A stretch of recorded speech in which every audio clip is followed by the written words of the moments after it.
વિષય ગણિત પ્રકરણ નંબર 2. આ વિડીયોની અંદર આપણે ધોરણ 6 વિષય ગણિત પ્રકરણ નંબર 2 પૂર્ણ સંખ્યા વિશે આપણે અહીંયા અભ્યાસ કરવાનો છે. આ વિડીયોની અંદર આપણે કેટલીક પૂર્ણ સંખ્યા, જેમ કે કોઈ પણ સંખ્યા હોય એમની પહેલાની સંખ્યા, પછીની સંખ્યા એટલે કે પ્રતિવર્તી, પૂર્વવર્તી એ સંખ્યા વિશે આપણે અભ્યાસ કરવાનો છે. બીજી ભાષામાં કહીએ તો પુરોગામી સંખ્યા, અનુગામી સંખ્યા, બરાબર, કોને કહેવાય એના વિશે પણ આપણે ચર્ચા કરીશું. પછી આ પૂર્ણ સંખ્યા જે છે એ પૂર્ણ સંખ્યાને સંખ્યા રેખા ઉપર કઈ રીતના દર્શાવી શકાય અને એમનો સરવાળો સંખ્યા રેખાની મદદથી એમનો સરવાળો કઈ રીતે થાય છે, સંખ્યા રેખાની મદદથી બાદબાકી કઈ રીતે થાય, સંખ્યા રેખાની મદદથી ગુણાકાર કઈ રીતે થાય છે. ઓકે, તો આપણે શરૂઆત કરીએ કે સૌપ્રથમ પૂર્ણ સંખ્યા કોને કહેવાય. તો પૂર્ણ સંખ્યામાં આપણે જોઈએ પૂર્ણ સંખ્યાને આપણે વાત કરીએ તો સૌપ્રથમ આપણે પ્રાકૃતિક સંખ્યા જોઈએ હતી. કઈ સંખ્યા? પ્રાકૃતિક સંખ્યા જોઈએ હતી. હવે તમને બધાને ખબર છે પ્રાકૃતિક સંખ્યા કઈ છે. ઓકે, પ્રાકૃતિક સંખ્યા એટલે કે એક પ્રકારની આપણે કહી શકીએ ગણતરી માટેની સંખ્યા, બરાબર. ગણતરી માટેની સંખ્યા પણ એને પ્રાકૃતિક સંખ્યાને કહી શકીએ છીએ. જ્યારે પણ આપણે કોઈ ગણતરી શરૂ કરવાની હોય છે ત્યારે આપણે સૌપ્રથમ 1, 2, 3, 4, 5, 6, 7, 8, 9, 10 એટલે જેટલી સંખ્યા હોય ત્યાં સુધી આપણે એ ગણતરી કરતા હોય છે. એટલે કે આ સંખ્યા જે છે છેક અનંત સુધી વિસ્તરેલી હોય છે, બરાબર. આપણે ગમે એટલું બોલીએ તો ગણી ના શકાય ત્યાં સુધી આ અનંત સુધી વિસ્તરેલી હોય છે. સૌથી નાનામાં નાની પ્રાકૃતિક સંખ્યા છે 1. સૌથી મોટામાં મોટી પ્રાકૃતિક સંખ્યા કોઈ નહીં, કે અનંત છે. ઓકે, તો પ્રાકૃતિક સંખ્યામાં કંઈક ઘટે એવું લાગે છે તો એમાં શૂન્યની ઘટ બોલે છે, શૂન્યની ઘટ બોલે છે. તો આ શૂન્યનો ઉપયોગ કરવા માટે આ જે પ્રાકૃતિક સંખ્યા છે એ પ્રાકૃતિક સંખ્યા સાથે આ શૂન્યને જોડી દેવામાં આવ્યો છે અને એ સંખ્યા જે છે પૂર્ણ સંખ્યા બનાવવામાં આવી છે. તો જુઓ 1, 2, 3, 4, 5, 6 અહીંયા સુધી તો પ્રાકૃતિક સંખ્યા છે જ, પરંતુ આ સંખ્યાને પૂરેપૂરી પૂર્ણ બનાવવા માટે આ પ્રાકૃતિક સંખ્યાની આગળ શૂન્યને જોડી દેવામાં આવે છે. તો આ સંખ્યા જે છે એ પૂર્ણ સંખ્યા બને છે. તો આ રીતે પૂર્ણ સંખ્યા એક ગણતરી ચાલુ કરવા માટેની પણ સંખ્યા કહી શકાય, બરાબર. તો પ્રાકૃતિક સંખ્યાઓનો જ આપણે અહીં ઉપયોગ કરીએ, બરાબર. આ સંખ્યાઓને ગણિતની ભાષામાં પ્રાકૃતિક સંખ્યા પણ કહેવાય છે. સમજાય છે? તો જે આ પ્રાકૃતિક સંખ્યા છે એને ગણિતની ભાષામાં પ્રાકૃતિક સંખ્યા કહેવાય છે. તો અહીંયા આપણે પૂર્ણ સંખ્યા વિશેની માહિતી મેળવીશું. ઓકે, ચાલો અહીંયા આપણે આગળ શરૂઆત કરીએ તો પહેલાની સંખ્યા અને પછીની સંખ્યા એટલે શું? પહેલાની સંખ્યા એટલે કે એને આપણે પૂર્વવર્તી પણ કહી શકીએ, પૂર્વવર્તી પણ એને કહી શકીએ છીએ. અને જે પછીની સંખ્યા છે એને પ્રતિવર્તી પણ આપણે કહી શકીએ છીએ. હવે ખાસ બાબત એક બીજી સમજવાનું છે કે પહેલાની સંખ્યા એટલે કે આ જે સંખ્યા છે એને પુરોગામી સંખ્યા પણ કહેવામાં આવે છે. પહેલાની સંખ્યા એટલે કે એ પુરોગામી સંખ્યા કહેવાય છે. જ્યારે પછીની સંખ્યા એટલે કે અનુગામી સંખ્યા.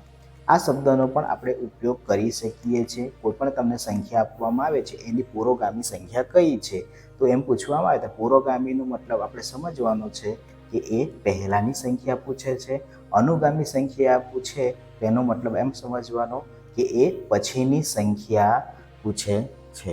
ઓકે, અહીંયા સુધી તમને સમજાઈ ગયું હશે પુરોગામી સંખ્યા કોને કહેવાય અને અનુગામી સંખ્યા કોને કહેવાય. ઉદાહરણ તરીકે આપણે લઈએ પહેલાની સંખ્યા તરીકે કોઈક સંખ્યા હું લખી દઉં છું હવે જો 9 લખું છું, બરાબર, તો 9 એટલે એની પહેલાંની સંખ્યા. હવે પહેલાંની સંખ્યા એટલે શું કે તમારે કોઈ પણ જે સંખ્યા આપવામાં આવી હોય છે એમાંથી એક બાદ કરવાનો જે છે. શું બાદ કરવાનો છે? એકને બાદ કરવો. જ્યારે પછીની સંખ્યામાં શું થાય છે કે જે પણ તમને સંખ્યા આપવામાં આવે છે, જેમ કે કોઈ પણ સંખ્યા આપવામાં, એમાં તમારે એક ઉમેરવાનો જે છે, એટલે કે એકનો સરવાળો કરવાનો છે, એક સંખ્યા ઉમેરવી, બરાબર. તો આપણે એક ઉદાહરણ લઈએ. જો 9 છે, 9ની પુરોગામી સંખ્યા કઈ? 9 છે એ 9ની પુરોગામી સંખ્યા કઈ છે? તો 9 પુરોગામી એટલે કે એક પ્રકારની પહેલાની સંખ્યા. તો 9 પહેલા કોણ આવે છે? 8 આવે છે. આ સિમ્પલ છે એટલે આપણને ખબર છે, પરંતુ જ્યારે પણ મોટી સંખ્યા હોય છે ત્યારે આપણને ખબર હોવી જોઈએ કે એની પહેલાની સંખ્યા હોય છે તો એમાંથી એક બાદ કરવાના. એટલે કે જ્યારે 9માંથી આપણે એક બાદ કરીએ તો આપણને જવાબ મળે છે 8. એટલે કે એની પુરોગામી સંખ્યા 8 કહેવાય છે. કોની? 9ની પુરોગામી સંખ્યા 8 કહેવાય છે. પછીની સંખ્યામાં જોઈએ તો એક ઉમેરવાનો થાય છે. માની લો કે 9ની અનુગામી સંખ્યા કઈ છે? 9ની અનુગામી સંખ્યા કઈ છે? તો 9ની અનુગામી સંખ્યા કઈ છે? 10. કઈ રીતે? તો 9માં આપણે એક ઉમેરવો પડે, બરાબર. એક ઉમેરીએ એટલે આપણને 10 મળે છે. તો આ થઈ ગઈ પુરોગામી સંખ્યા, અનુગામી સંખ્યા. ચલો નેક્સ્ટ આગળ જોઈએ, કેટલાક ઉદાહરણો આપણે જોઈશું. ચલો અહીંયા એક ઉદાહરણ આપણે લઈએ પ્રયત્ન કરોમાં. નીચેની સંખ્યાની પહેલાની અને પછીની સંખ્યા લખો. એમાં એક સંખ્યા તમને આપવામાં આવી છે 19. હવે 19ની પહેલાની સંખ્યા, તમને પહેલાની સંખ્યા અને પછીની સંખ્યા પૂછી છે. પહેલાની સંખ્યા એટલે કે પુરોગામી સંખ્યા, પછીની સંખ્યા એટલે અનુગામી સંખ્યા. પહેલાની સંખ્યા પૂર્વવર્તી પણ કહેવામાં આવે છે, પછીની સંખ્યાને પ્રતિવર્તી પણ કહેવામાં આવે છે. તો આપણે સામાન્ય ભાષામાં કહીએ તો પહેલાની સંખ્યા એટલે શું કે પહેલાની સંખ્યા એટલે કે તમારે એક બાદ કરવાના જે છે, પછીની સંખ્યા એટલે એક ઉમેરવા. પહેલા એક બાદ કરો, પછી એક ઉમેરો, બરાબર. આ રીતે યાદ રાખો. પહેલા જો શબ્દ આવે છે એટલે તમારે એક બાદ કરવાના છે, તો શું? એક બાદ કરવા. અને પછી શબ્દ આવે છે તો તમારે એક ઉમેરવું. ઓકે, આ રીતે પણ તમે યાદ રાખી મૂકો છો. ચલો, આ સાદી સિમ્પલ એક નાની સંખ્યા છે 19. તો 19ની પહેલાની સંખ્યા તમને બધાને ખબર છે 18 છે. આપણે શું કરીશું?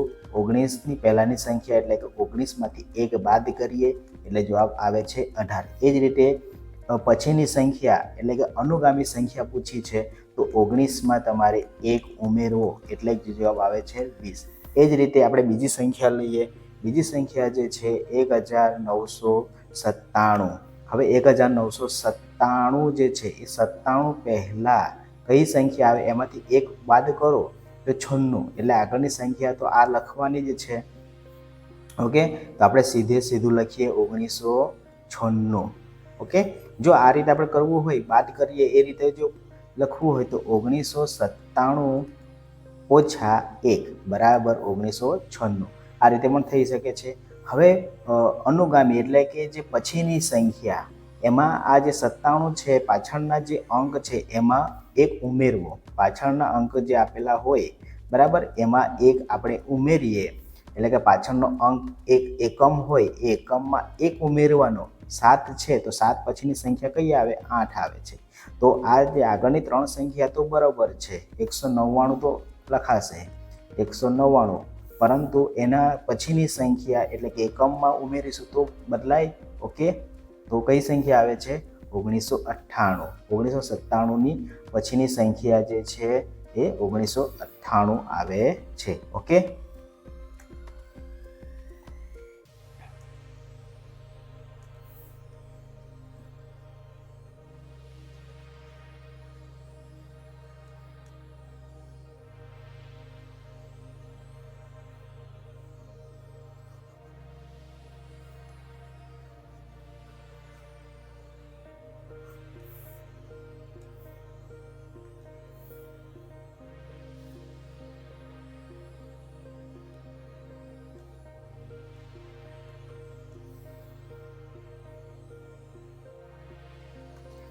ચલો હવે અહીંયા આપણે જોઈએ કે 12,000 તમને આપવામાં આવી છે તો 12,000 પહેલાની સંખ્યા.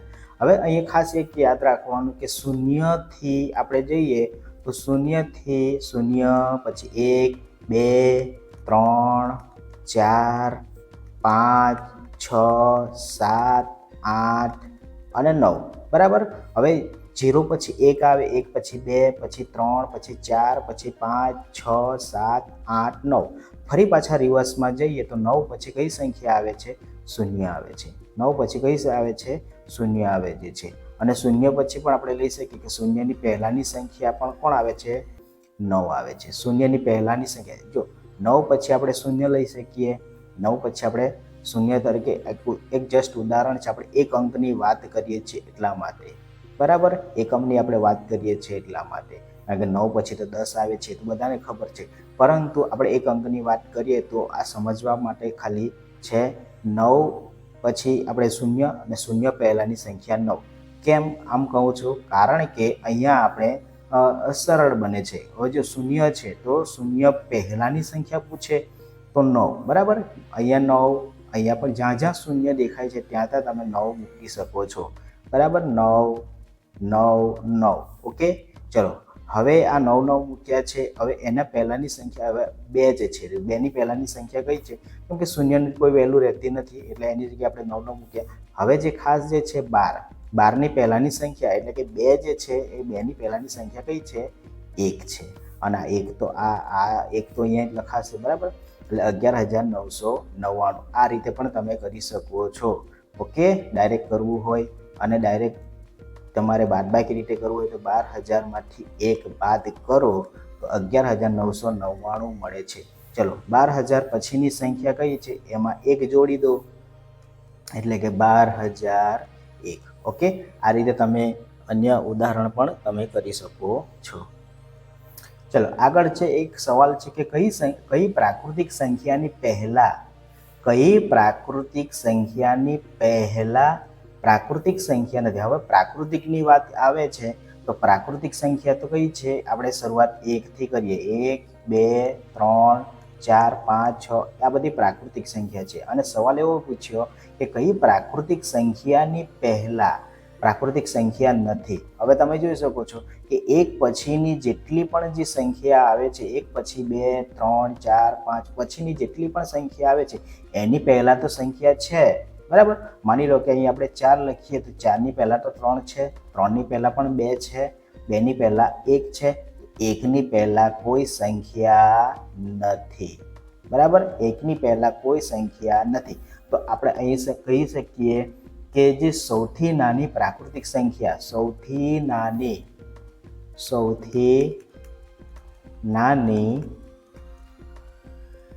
પ્રાકૃતિક સંખ્યા 1, સૌથી નાની પ્રાકૃતિક સંખ્યા 1 એવી જે સંખ્યા છે કે જેની પહેલા કોઈ પણ પ્રાકૃતિક સંખ્યા નથી. ઓકે, તો આ પ્રમાણે આવશે કે સૌથી નાની એક એવી પ્રાકૃતિક સંખ્યા છે કે જેની પહેલા કોઈ પ્રાકૃતિક સંખ્યા આવે નહીં. આગળ એક સવાલ એ છે કે કઈ પ્રાકૃતિક સંખ્યાની પછી પ્રાકૃતિક સંખ્યા એટલે પહેલા આપણે સમજી ગયા પ્રમાણે 1 2 3 4 5 6 7 8 અનંત સુધીની હોય છે, બરાબર. એ પછી પ્રાકૃતિક સંખ્યા નથી. એટલે કે સવાલ અહીંયા જ આપણને ખબર પડી ગઈ છે કે કઈ પ્રાકૃતિક સંખ્યાની પછીની પ્રાકૃતિક સંખ્યા નથી. એટલે કે દરેક પ્રાકૃતિક સંખ્યા પછીની પ્રાકૃતિક સંખ્યા તો હોય જ છે. માની લો કે 1 પછી 2, બરાબર, 2 પછી 3, 3 પછી 4, 4 પછી 5, આવી રીતે અનંત સુધીની સંખ્યાઓ મળે છે. જેથી આપણે એવું ના કહી શકીએ કે કઈ પ્રાકૃતિક સંખ્યા પછી કોઈ પ્રાકૃતિક સંખ્યા નથી, બરાબર. બધી જ પ્રાકૃતિક સંખ્યાઓ મળે છે. તે સૌથી છેલ્લી આવતી પ્રાકૃતિક સંખ્યા છે. કારણ કે જો હવે પ્રાકૃતિક સંખ્યા જો નથી, બરાબર ને, હવે દરેક પ્રાકૃતિક સંખ્યા જ અહીંયા મળે જ છે. તો આપણે એવું ના કહી શકીએ કે સૌથી છેલ્લી આવતી પ્રાકૃતિક સંખ્યા છે. ના, પ્રાકૃતિક સંખ્યા કેવી હોય છે? પ્રાકૃતિક સંખ્યા અનંત હોય છે. એટલે કે પહેલા કોઈ પણ પ્રાકૃતિક સંખ્યા નથી. તો આપણે જે પ્રાકૃતિક સંખ્યાઓ જે છે અનંત એટલે કે અસંખ્ય, અનંત એટલે અસંખ્ય છે એમ પણ કહી શકીએ. એટલે કે પ્રાકૃતિક સંખ્યાઓ જે છે એ એકથી શરૂ થઈ અનંત સુધી છે. ક્યાં સુધી છે? અનંત સુધી છે. ગણી ના શકાય ત્યાં સુધી છે. ઓકે, આ પૂર્ણ સંખ્યા વિશે થોડું વધારે આપણે સમજીએ તો પૂર્ણ સંખ્યા જે છે એને સંકેતમાં W વડે દર્શાવાય છે. સંકેતમાં W વડે દર્શાવાય છે. આ સંખ્યાને સંકેતમાં કેમ W વડે દર્શાવાય છે? કારણ કે એને અંગ્રેજીમાં આપણે જે એને હોલ નંબર આપણે એને કહેવાય છે. એના પરથી આપણે આ જે છે એને W વડે દર્શાવાય છે. બીજી બાબત આપણે જાણીએ કે સૌથી પહેલી અને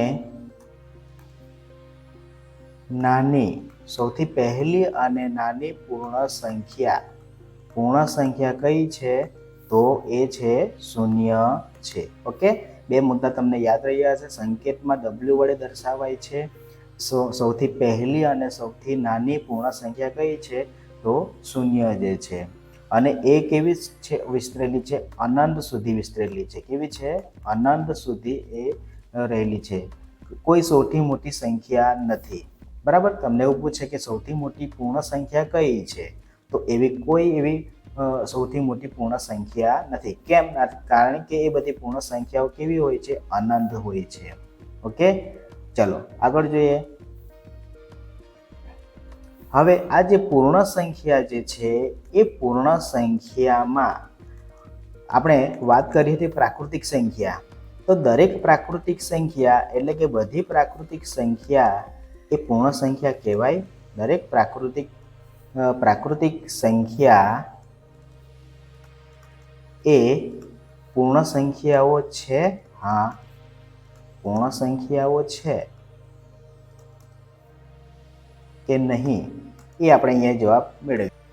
તો આપણે અહીંયા કહી શકીએ કે દરેક પ્રાકૃતિક સંખ્યા એટલે કઈ? 1 2 3 4 5 6 7 એ દરેક પ્રાકૃતિક સંખ્યા પૂર્ણ સંખ્યા કહેવાય છે. પૂર્ણ સંખ્યા એટલે કઈ સંખ્યા? 0 1 2 3 4 5 6 બરાબર, અનંત સુધી. આમાં પણ અનંત, અહીંયા પણ અનંત. હવે જો દરેક પ્રાકૃતિક સંખ્યા જે છે એ પૂર્ણ સંખ્યા કહેવાય છે. પરંતુ દરેક પૂર્ણ સંખ્યા એ પ્રાકૃતિક સંખ્યા કહેવાય નહીં. સમજાય? અહીંયા દરેક પ્રાકૃતિક સંખ્યા પૂર્ણ સંખ્યા કહેવાય છે, જ્યારે દરેક પૂર્ણ સંખ્યા પ્રાકૃતિક સંખ્યા ના કહેવાય. કારણ કે દરેક પૂર્ણ સંખ્યા એટલે કે શૂન્ય પણ આવી જાય છે. દરેક પૂર્ણ સંખ્યામાં શૂન્ય પણ આવી જાય છે. અને તમને એવું પૂછે કે દરેક પૂર્ણ સંખ્યા પ્રાકૃતિક સંખ્યા કહેવાય ના કહેવાય? કારણ કે 1 થી અનંત સુધીની સંખ્યા કહેવાય છે, પરંતુ આમાં શૂન્ય પણ હોય છે. અને પૂર્ણ સંખ્યામાં શૂન્ય હોવાને કારણે આ જે સંખ્યા જે છે એ પ્રાકૃતિક સંખ્યા ના કહેવાય. પ્રાકૃતિક સંખ્યા પૂર્ણ સંખ્યા કહેવાશે, પરંતુ પૂર્ણ સંખ્યા એ પ્રાકૃતિક સંખ્યા કહેવાય નહીં. ઓકે, અહીંયા ખાસ ધ્યાન રાખવાનું કે પ્રાકૃતિક સંખ્યા પૂર્ણ સંખ્યા કહેવાશે. પ્રાકૃતિક સંખ્યા પૂર્ણ સંખ્યા કહેવાય છે, જ્યારે પૂર્ણ સંખ્યાઓ જે છે દરેક પૂર્ણ સંખ્યા પ્રાકૃતિક સંખ્યા કહેવાય નહીં. ઓકે, સમજાય છે? ચલો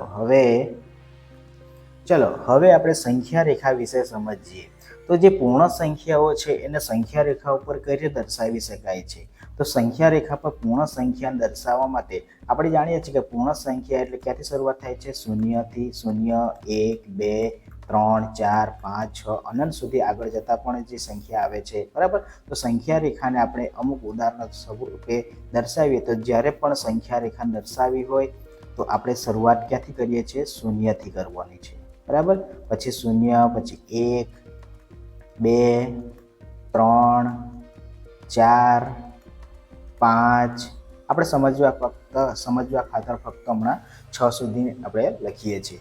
હવે અહીંયા સંખ્યા રેખામાં આપણે અહીંયા સમજવાનું જે છે કે સંખ્યા રેખા ઉપર કોઈ પણ બે પૂર્ણ સંખ્યા 0 હોય કે 1 2 હોય કે 3, 2 થી 3 કે 3 કે 4, કોઈ પણ બે પૂર્ણ સંખ્યામાં જે પૂર્ણ સંખ્યા, માની લો કે આપણે 2 અને 3ની વાત કરીએ, 2 અને 3ની વાત કરીએ, તો જે સંખ્યા જે છે, જે અંક ડાબી બાજુ, બરાબર ને, જે સંખ્યાની ડાબી બાજુ આવેલી હોય છે, એટલે કહેવાનો મતલબ કે કોઈ પણ બે પૂર્ણ સંખ્યાઓ પૈકી જે પૂર્ણ સંખ્યા ડાબી બાજુ આવેલી હોય છે, ડાબી બાજુ કોને કહેવાય? આ તરફની સંખ્યા ડાબી બાજુ કહેવાય છે અને આ તરફની સંખ્યા જમણી બાજુ કહેવાય. અત્યારે આપણે 2 અને 3ની ગણતરી લઈએ છીએ, તો એમાં ડાબી બાજુ કોણ છે? 2 છે કે 3 છે? તો 2 છે, બરાબર. તો આ જે સંખ્યા છે, બે સંખ્યાઓમાં 2 ડાબી બાજુ સંખ્યા હોવાને કારણે એ સંખ્યા નાની કહેવાય છે, અને જે સંખ્યા ડાબી બાજુ હોય છે એ સંખ્યા કેવી કહેવાય છે? નાની સંખ્યા કહેવાય છે. અને જે જમણી બાજુ સંખ્યા હોય છે એ સંખ્યા કેવી કહેવાય છે? મોટી સંખ્યા કહેવાય છે. એટલે 2 અને 3ની આપણે વાત કરીએ તો આમાંથી મોટી સંખ્યા કઈ છે? 3 છે. ઓકે. સંખ્યા રેખા પરની કોઈ પણ બે પૂર્ણ સંખ્યાઓ પૈકી જે પૂર્ણ સંખ્યા જમણી બાજુએ આવેલી હોય છે, એ સંખ્યા મોટી કહેવાય છે. હવે આમાં એક શૂન્ય આવે છે, તો શૂન્ય એ નાનામાં નાની પૂર્ણ સંખ્યા હોવાથી સંખ્યા રેખા ઉપર શૂન્યની ડાબી બાજુએ કોઈ પણ પૂર્ણ સંખ્યા નથી, બરાબર. હવે શૂન્યની ડાબી બાજુએ કોઈ પણ પૂર્ણ સંખ્યા નથી. અત્યારે આપણે કઈ સંખ્યાની વાત કરી રહ્યા છીએ? પૂર્ણ સંખ્યા. હવે પૂર્ણ સંખ્યાની આપણે વાત કરીએ તો સૌથી પહેલો એટલે કે સૌથી નાની જે સંખ્યા કહી શકાય એ શૂન્ય છે. અને શૂન્યની ડાબી બાજુ કોઈ સંખ્યા છે? પૂર્ણ સંખ્યાની વાત કરીએ તો પૂર્ણ સંખ્યામાં શૂન્યની ડાબી બાજુ કેટલી સંખ્યા આવેલી છે એમ પૂછે તો એક પણ નહીં, બરાબર. કારણ કે અહીંયા શૂન્યથી શરૂઆત થાય છે, એટલે કે શૂન્યની ડાબી બાજુ એક પણ સંખ્યા હોતી નથી, કારણ કે શરૂઆત જ શૂન્યથી થાય છે અને શરૂઆત થઈ બધી સંખ્યાઓ ક્યાં જાય છે? જમણી બાજુ થાય છે. ડાબી બાજુ એકે સંખ્યા જતી નથી. ઓકે. આવી નાની નાની બાબત પણ આપણને ખબર હોવી જોઈએ. હવે પછી આપણે જોઈશું સંખ્યા રેખા ઉપર સરવાળો. ઓકે. ચલો, હવે અહીંયા આપણે સંખ્યા રેખાનો ઉપયોગ કરી સરવાળો મેળવવાનો છે. તો તમને આ પ્રમાણે આપવામાં આવે છે 4 + 3. આ સરવાળો આપણને ખબર છે, સરવાળો થાય છે 7 થાય છે. ઓકે. તો પણ આપણે સમયનો બચાવ થાય તેના માટે મેં પહેલેથી સંખ્યા અહીંયા દોરી છે. હવે આ સંખ્યાનો કઈ રીતે ઉપયોગ કરવો, સંખ્યા રેખાનો કઈ રીતે ઉપયોગ કરવો? તો જુઓ, કઈ સંખ્યામાં કઈ સંખ્યા ઉમેરવી એ પહેલાં તો આપણને ખબર હોવી જોઈએ. 4ની અંદર 3 ઉમેરવા છે, બરાબર. એટલે કે 4માં 3 ઉમેરવા છે. તો આપણે સર્વપ્રથમ અહીંયા જોઈશું સંખ્યા રેખા ઉપર આ રીતે સંખ્યા લખવાની છે, અને એમાં આપણે ક્યાં સુધી જવાનું છે? આપણને બધાને ખબર છે કે એનો સરવાળો 7 થાય છે. આપણે 7 સુધી તો જવાનું જ છે, પણ 7થી આપણે 1-2 એકમ આગળ પણ લખી શકીએ. ઓકે. 7 સુધી તો ઓછામાં ઓછું જવું પડે. ચલો, 4 છે એ 4 ક્યાં છે? અહીંયા. તો આપણે 4થી શરૂઆત કરવાની છે. ક્યાંથી શરૂઆત કરવાની છે? 4થી શરૂઆત કરીશું આપણે. ઓકે. તો 4થી શરૂઆત કરીને આપણે જ્યારે પણ સરવાળો પૂછે તો આપણે કઈ બાજુ જવાનું છે? સરવાળો હોય તો જમણી બાજુ જવાનું છે. સરવાળો હોય તો જમણી બાજુ. જ્યારે પણ સંખ્યા ઉમેરવાની આવે છે ત્યારે આપણે જમણી બાજુ જઈશું, અને જ્યારે બાદબાકી આવશે ત્યારે આપણે કઈ બાજુ જઈશું? ડાબી બાજુ જઈશું. બાદબાકીનું આવશે ત્યારે આપણે એને જોઈશું. ઓકે. અત્યારે આપણે સરવાળાની વાત કરીએ છીએ, તો સરવાળો હોય ત્યારે હંમેશા યાદ રાખજો કઈ બાજુ જવાનું છે? જમણી બાજુ જવાનું છે. ચાલો, તો આપણે 4થી શરૂઆત કરવાની છે. આપણે કેટલા ડગલા ભરવાના છે? એટલે કે 3 ડગલા ભરવાના છે. કઈ બાજુ? જમણી બાજુ. ડગલા એટલે આપણે અહીંયા જોઈ શકીએ એકમ, બરાબર. તો આપણે જોઈએ તો પહેલો એકમ. ઓકે. એવા આપણે કેટલા લેવાના છે? 3 એકમ. આ પહેલો એકમ થયો. પછી ત્યાર પછી બીજો એકમ લઈએ, આ બીજો એકમ, અને આ ત્રીજો એકમ. આવા આપણે 3 એકમ ખસવાના છે. કઈ બાજુ? જમણી બાજુ. 3 એકમ ખસવાના છે. અહીં આપણે લખી દઈએ કેટલા એકમ ખસ્યા? 1, 2 અને 3 એકમ આપણે ખસ્યા છે. હવે જે પણ તમારો જવાબ આવે છે અહીંયા 3 એકમ ખસતા કઈ સંખ્યા પર આવ્યો છે? જવાબ 7 આવ્યો છે. તો તો આપણે એને કહી શકીએ કે 4 + 3 બરાબર 7. ઓકે, આ પ્રમાણે આપણને જવાબ મળે છે. સમજાય છે? ચલો નેક્સ્ટ બીજો આપણે દાખલો જોઈએ. ચલો આપણી પાસે અહીં બીજી સંખ્યા રેખા છે. એ બીજી સંખ્યા રેખાનો સંખ્યા રેખા ઉપર ઉપયોગ કરીને સરવાળો કરીએ. તો અહીંયા 2 + 6 છે. તો આ 2 વત્તાને 6 ને આપણે અહીંયા દર્શાવીએ. શરૂઆત શૂન્યથી કરવાની. 0, 1, 2, 3, 4, 5, 6, 7, 8, 9. આપણે 10 સુધીની સંખ્યા લખીએ છીએ, કારણ કે આપણે જવાબ છે 8 આવવાનો જે છે, બરાબર ને? અહીંયા તમને ખબર પડી જાય છે. તો આપણે 8 સુધી તો જવાનું છે. હવે ચાલો આપણે 2 જે છે, 2 ક્યાં છે? અહીંયા છે. ઓકે, તો 2 થી આપણે શરૂઆત કરવાની છે. કેટલા એકમ જવાનું છે? 6 એકમ જવાનું છે. કઈ બાજુ જવાનું છે? જમણી બાજુ. કેમ? કારણ કે સરવાળો છે. તો આપણે પહેલો એકમ ખસીએ. આ પહેલો એકમ. ઓકે, 1, બીજો એકમ, 2, ત્રીજો એકમ, 3, ચોથો એકમ એટલે કે 4. એવા આપણે કેટલા જવાના છે? 6 એકમ. 5, બરાબર, 5 એકમ અને આ 6 એકમ.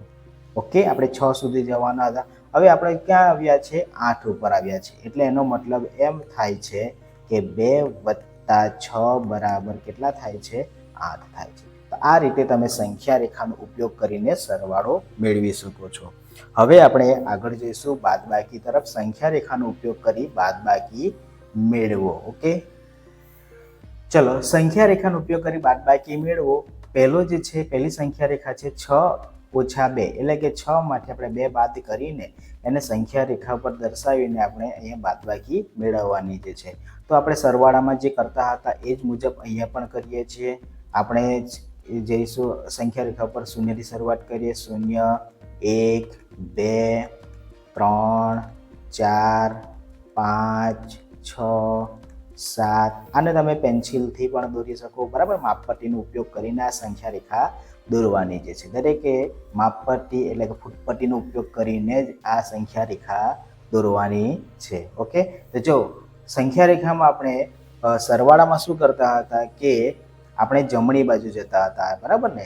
બાદબાકીમાં શું કરવાનું છે? આપણે ડાબી બાજુ જવાનું છે. બાદબાકીમાં હંમેશા યાદ રાખજો, સંખ્યા રેખા ઉપર જ્યારે પણ બાદબાકી કરવાની આવે છે ત્યારે આપણે કઈ બાજુ જઈશું? ડાબી બાજુ જઈશું.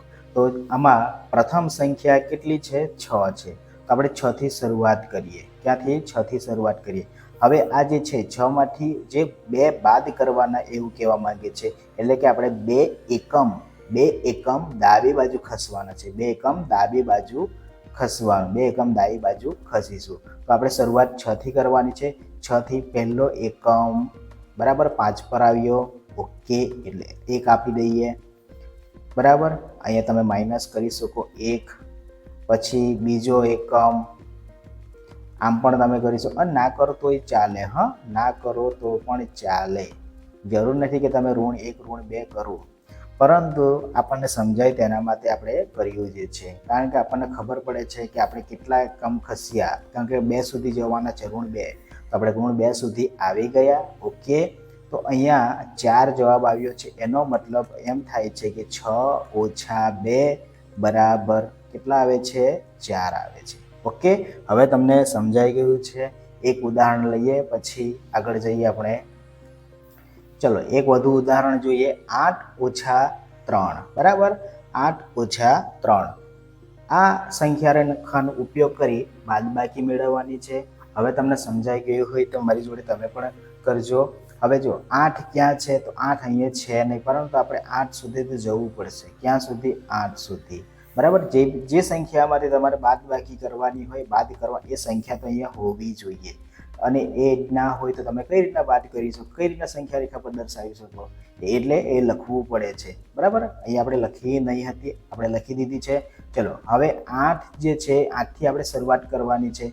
કઈ બાજુ જવાનું છે? બાદબાકી પૂછી છે એટલે ડાબી બાજુ.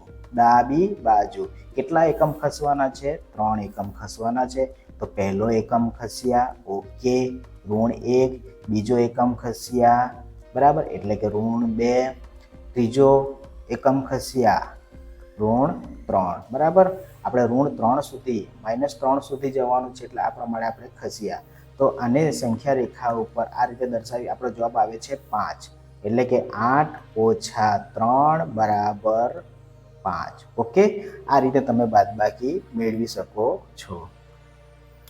ચલો હવે સંખ્યા રેખા ઉપર આપણે ગુણાકાર સમજવાનો છે.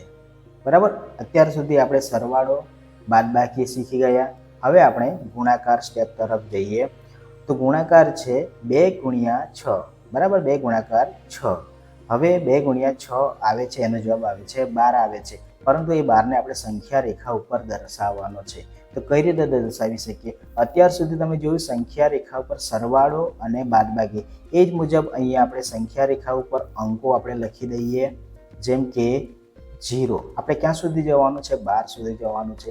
એટલે કે 0 1 2 3 4 5 6 7 8 9 10 11 12 13 14 પણ તમે લખી શકો છો. અત્યારે આપણે 12 સુધી લખ્યા છે કારણ કે 12ની તો જરૂર છે ને. બરાબર, તમે 13 14 સુધી પણ લખી શકો છો. ચલો હવે અહીંયા ખાસ એક બાબત સમજવાની છે કે અત્યાર સુધી આપણે જે સરવાળો અને બાદબાકી શીખ્યા તેમાં જે સર્વપ્રથમ જે સંખ્યા આપવામાં આવતી ત્યાંથી આપણે શરૂઆત કરતા હતા. બરાબર ને? માની લો કે 2 + 6 હોય તો આપણે 2 થી આમ 6 સ્ટેપ જતા હતા. બરાબર, બાદબાકી હોય તો જે પણ સંખ્યા આપવામાં આવે ત્યાંથી ડાબી બાજુ જતા હતા. હવે અહીંયા ગુણાકાર છે. ગુણાકારમાં શું છે? બંને સંખ્યા ધન છે.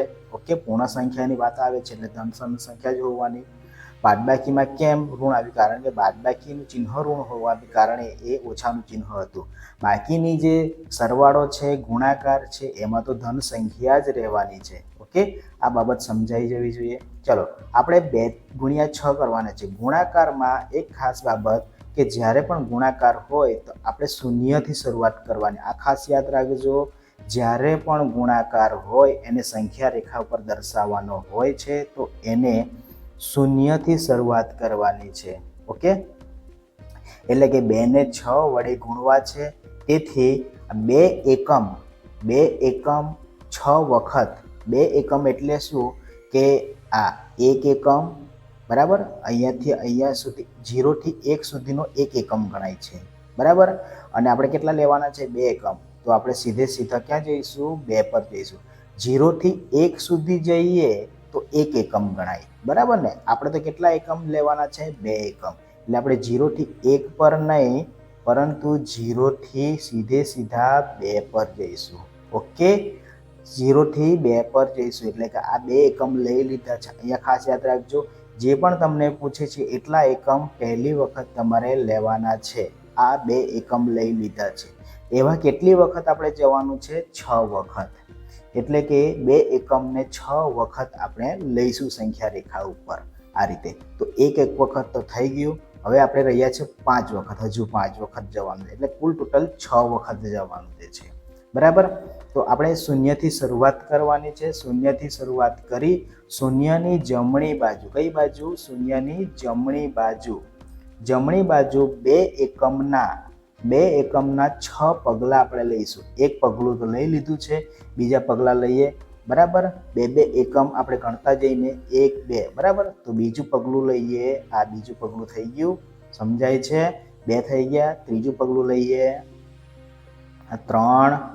ઓકે, એવા આપણે 6 સુધી જવાના છે. 4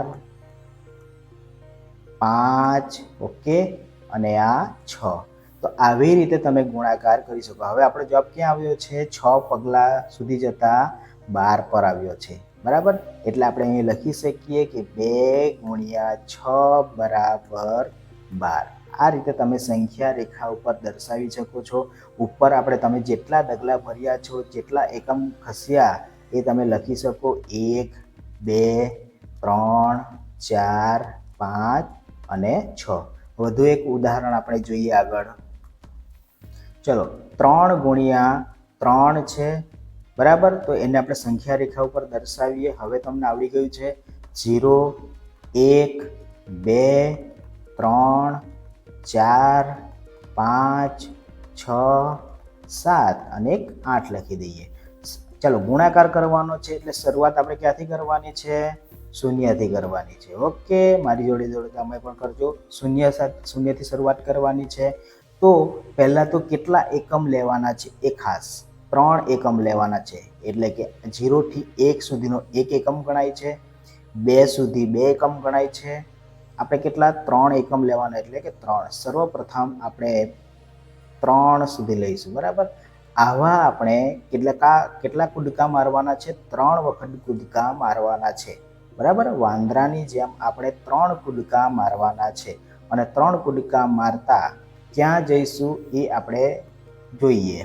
તો એક કૂદકો માર્યો એટલે 3 પર ગયો, બીજો કૂદકો મારીએ તો સીધે ક્યાં જશે? 6 પર જશે.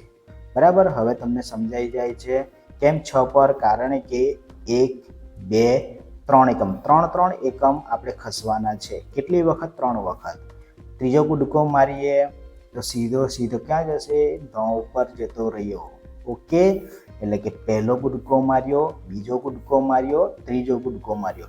એ કહેવાનો મતલબ કે પહેલો એકમ, બીજો એકમ અને ત્રીજો એકમ. આ પ્રમાણે આનો જવાબ આવે છે 3 × 3 = 9. આ રીતે તમે સંખ્યા રેખાને ગુણાકાર પર દર્શાવી શકો છો. એટલે કે ગુણાકાર કરવો હોય સંખ્યા રેખાની મદદથી તો આ રીતે કરી શકો છો. ઓકે, વધુ ઉદાહરણ છે તમારી ટેક્સ્ટ બુક્સમાં આપેલ છે અને તેનો તમે જાતે અભ્યાસ કરી પ્રયત્ન કરી જુઓ. બરાબર, હવે આપણે મળીશું સ્વાધ્યાય 2.1માં. ઓકે, આભાર.